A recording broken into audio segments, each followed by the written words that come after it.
Esta vez nuestro objetivo será descubrir cómo viven los budistas en Valencia. Para ello nos hemos trasladado a uno de los centros budistas de nuestra comunidad.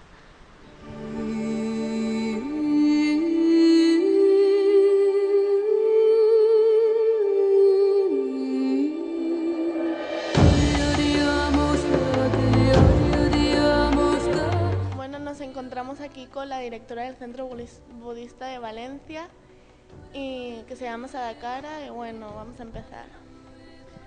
En una sociedad acostumbrada a las religiones, donde queda muy clara la figura de Dios, ¿consideraríamos aquí que el budismo es una religión?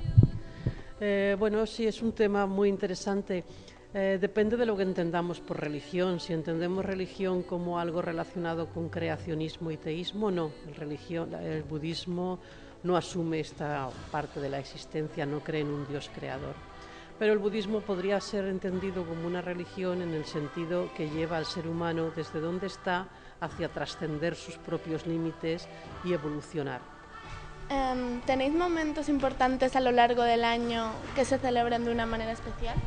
Sí, hay varios momentos. Celebramos la iluminación del Buda histórico, el primer ser humano que se iluminó.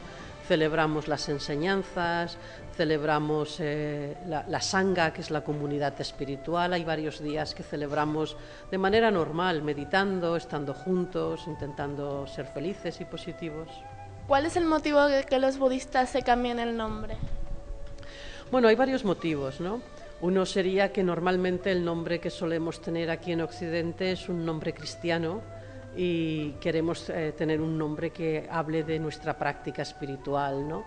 Entonces también es que cuando te ordenas, pues de alguna forma hay un cambio grande en tu vida, eres casi como un nuevo ser y recibes un nuevo nombre, y también tiene un sentido de práctica.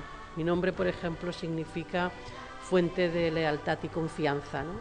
Entonces parte de mi práctica espiritual es el cultivo de la lealtad y de la confianza. ¿Cuáles son las diferencias entre el budismo de Oriente y del de Occidente? En lo esencial, ninguna. Las enseñanzas esenciales son las mismas en todas partes, ¿no? Las diferencias son culturales. El budismo en India pues tiene la vestimenta de la cultura india, en China tiene la vestimenta de la cultura china, en Japón, en Tíbet, y en Occidente estamos intentando que sean las mismas enseñanzas, pero nuestra propia cultura, nuestro propio lenguaje. ¿En qué consiste la meditación? La meditación es una herramienta de autoconocimiento, de sosiego y de positivizar las emociones. Consiste en enfocar la mente en la respiración, por ejemplo, y progresivamente ir calmándonos y siendo más claros y más positivos. ¿Y qué puede aportar la meditación a una persona? Pues puede aportarle, se conoce uno más a sí mismo. En vez de proyectar fuera y pensar que las culpas siempre están fuera, toma responsabilidad, sosiega la mente, puede tener más conciencia, positiviza el corazón, te relaja, te hace más consciente y más amable.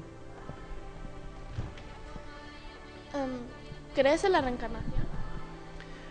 Creer no es una fórmula muy budista, no nos interesa mucho creer en cosas, ¿no?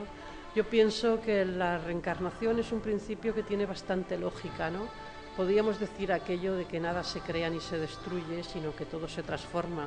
Y también la vida humana, ¿no? Con la muerte no hay un fin, no hay una destrucción absoluta, sino que es una transformación, bastante radical, desde luego, pero una transformación. Una vida da origen a otra vida. ¿A ti en qué te gustaría reencarnarte? A mí me gustaría reencarnarme en alguien generoso, valiente y amable. ¿En qué consiste la iluminación? Bueno, es una pregunta muy complicada. Realmente, para saber plenamente qué consiste la iluminación, uno tendría que iluminarse. Yo puedo decir algunas cosas que son como conceptos, como ideas. Una persona iluminada es una persona con toda su energía disponible, una persona sabia y una persona bondadosa. Entonces, cuando tú has desarrollado toda tu bondad, toda tu inteligencia y sabiduría y no hay bloqueos de energía, eso es una persona iluminada.